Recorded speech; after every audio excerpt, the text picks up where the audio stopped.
maybe my most embarrassing story of all time. You're not a true Londoner until you've had your phone taken by a moped. She was acting like a scammer, I still stand by it. Hi guys and welcome back to my channel. If you're new around here, I am Yvette and I moved to the UK 3 years ago and I am documenting my experience. I think it's almost four in May. We should do something special. Today, I wanted to do a quick video because I'm actually going out tonight to see Daniel Sloss, who's a very good Scottish comedian. And I didn't think that would be a very good vlog for this week. So I thought I'll do a sit down. And this kind of came to me as an epiphany. I was gonna go through some of the biggest UK-centric scams there are. Now, at first I wanted to do this jokey and be like, a pie without sides and the rental market, haha.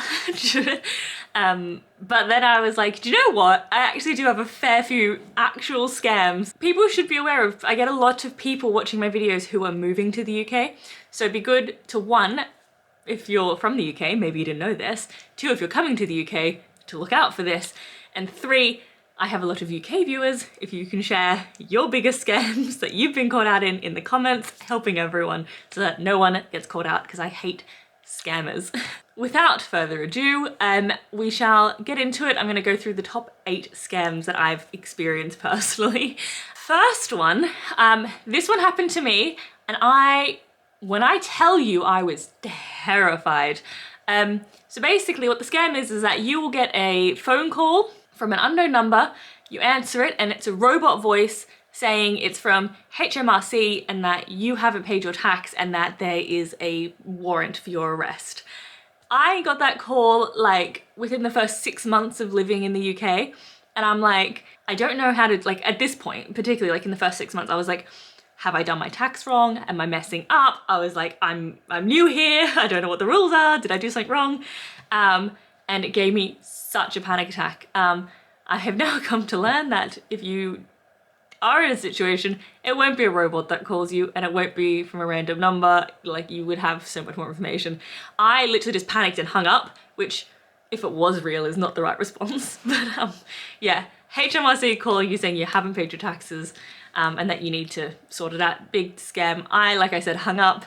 And then I got him a few more times, but the second I heard the robot, I just hung up on it. So I don't know if at the end they ask for your bank details. As always, never give your bank details to anyone that asks, unless you're instigating it. The next one I think is gonna be mildly controversial because I reckon there's people that are gonna comment before I'm finished talking. So just hold up. Scam number 2 is the TV license. Now, before you come at me in the comments telling me BBC doesn't have private funding, it's public, blah, blah, blah. I know. However, if you don't know, TV license is a license to watch TV. It's done by the BBC so that they can remain ad-free. And then that obviously keeps, you know, corporate interests out of what they make. It is a good thing at its core, I understand that. The scam for me is that even when you have a TV license, you get letters. Well, I always have. Maybe it's because I was in flats and they were like owned by, like you'd have lots of tenants in a year so it couldn't keep track of who had licenses or not. I do not know. All I know is I've always had these letters whether I've had a license or not. It doesn't seem to matter. They seem to just send the letters out. It hasn't been a problem since I moved here because I've been here longer, but in London, oh, such a problem. Yes, they send letters to you saying you need to pay, you need to have a TV license. Then they send you another one saying an investigation has been launched and you haven't paid your TV license and you know, you're in trouble. Then it sends another one saying people are gonna come and visit you in this week and and if you don't have it, whatever, you'll be fined £100 or whatever it is. No matter what you say, you're gonna get the next letter. And it's like very scary wording because it's like accusing you of something that you, particularly once again, if you're a new person like to this country, scary.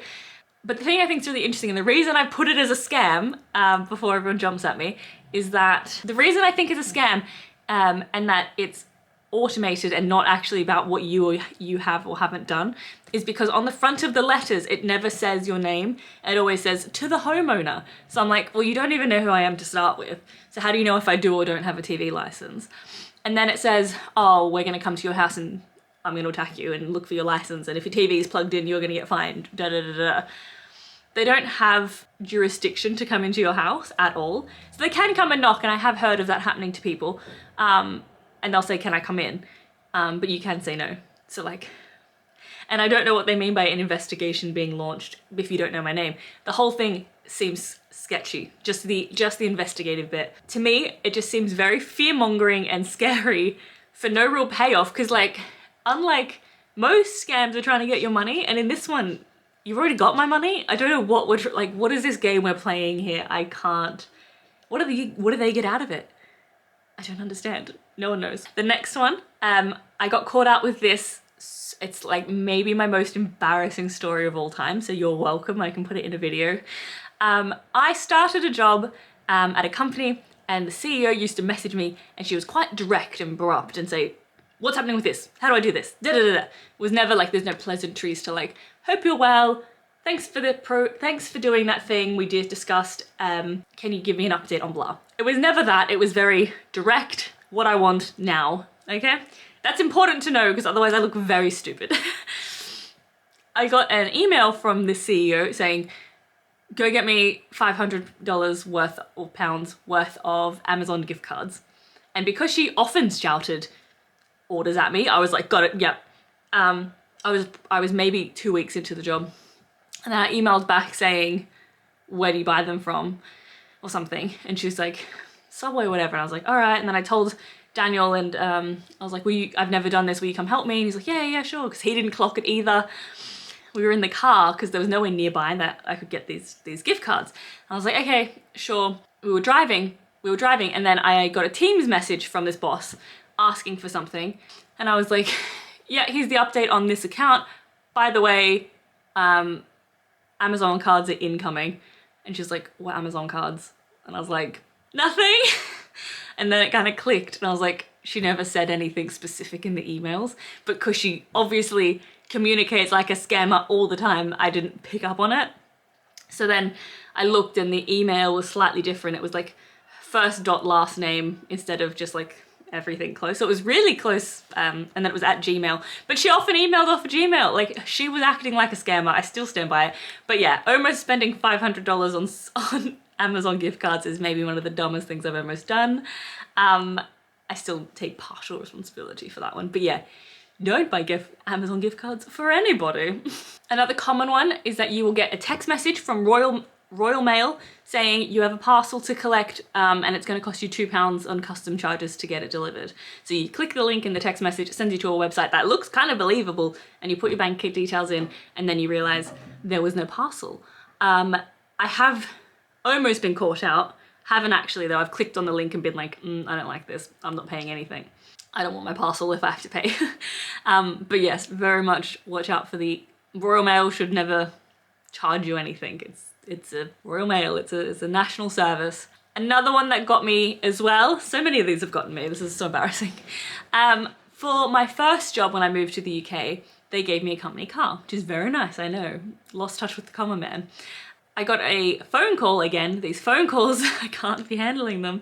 The phone call said, hi, we've registered that your car was in an accident.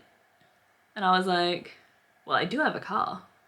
I wasn't in an accident. And then I listened for a bit, and then I kind of clocked what was happening, and I was like, because so it's confusing because I had a company car, but I never drove it. It just stayed in the street because I didn't need it for my job. They just gave it to me. I'm looking at it. It's not in an accident. And then they tried to say like, oh, it's fraud and all this, and then just hung up on them. What I have heard people do, and I regret not doing it at the time, was that people will play along and say, yeah, I was in a car accident and I died in 2021, and talk about your funeral and stuff and pretend it's a ghost, which seems very fun. But yeah, that definitely gave me a mini panic when I was like, have I been in an accident? Did something happen to my car? Like, did I run over something? Like, did I just not clock it? But no, definitely a scam. There was no accident. I'm not that bad a driver. Okay, the last two I have are both London-centric. In London, when you get off at a station, I'll pull one out of the air, random Camden Station.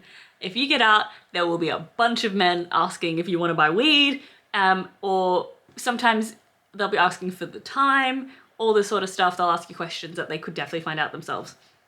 All of this to me is a red flag. I've never asked them about the weed, but I know that if you are walking and say like, someone in a puffer jacket, I won't generalize or use any gang names, but someone in like a North Face black jacket comes up to you and asks for the time, they are probably going to steal your phone because you'll pull out they'll say, what's the time? And you'll go, oh, I don't know, 1:30. They'll go, yoink, take your phone, run off. You're welcome. So that's what they do, because I think it's a silly scam, because one thing about Europe is that there are clocks everywhere. Famously Big Ben. But like every town center has a tower with a clock on it. Like everyone knows the time. Also everyone has a phone. So I don't know like why they would be asking, and that's my first red flag. Same vein, London centric. Moped drivers, I'm sure you've heard of these. Basically, if you're walking on the street and you've got your phone out and you're scrolling, someone will ride past and like just nick your phone and then ride off without it. And then you look like a knob. This happens all the time on Oxford Street, very common in Dalston area. Happened in Highgate when we lived there last time. Daniel was walking around, and Highgate's like meant to be quite a like posh area. So like if it's happening there, it's happening everywhere, you know? And Daniel was walking around with his work phone out and someone stole it. So it was lucky that it was a work phone, but it was bad because he was playing Pokemon Go, which is like your boss would be like, what were you doing? Why was your phone out? You're like, awkward.